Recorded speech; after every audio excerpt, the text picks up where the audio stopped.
disc and how much is caused by the pinched nerve.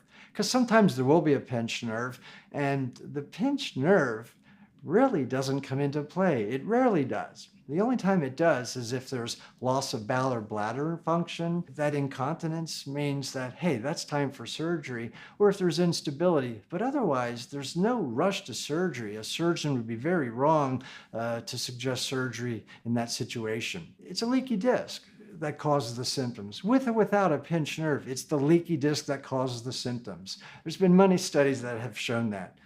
One study out of Stanford used a fine needle. I like the study because it was simple, and I like simple logic. It used a fine needle, went into a normal disc and extracted some of that liquid gel.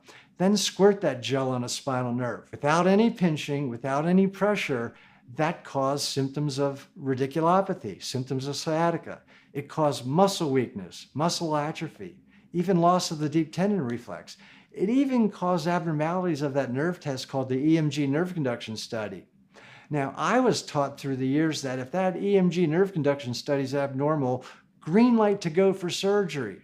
No, Stanford and so many other great centers prove that that's not the case. It's chemical inflammation caused by the leaky disc. That chemical inflammation leads towards all kinds of symptoms, and we expect the symptoms to change. If they change, it doesn't mean the patient's crazy. It just means that the patient has leaky disc. There's times where a patient will have no symptoms, and then that same patient will have pins and needles, numbness, weakness. They'll say, it feels like my arm fell asleep because I slept on it funny, or it feels like my leg is tingling. We expect that. And then they'll say, some days my symptoms are on the left, other days they're on the right, then they're on both.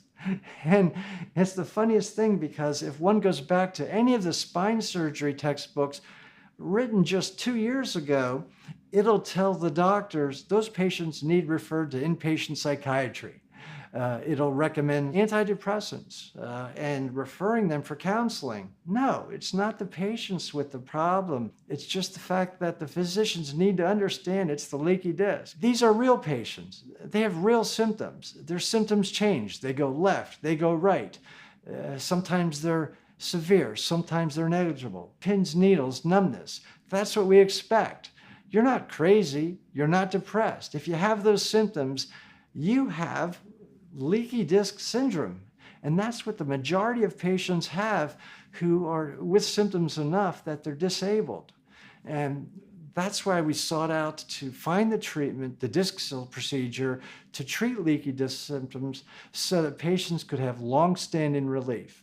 And it's not a Band-Aid, it's a treatment to regrow the disc and allow patients to get back to professional athletes, back to working, golf, or just enjoying life with their family.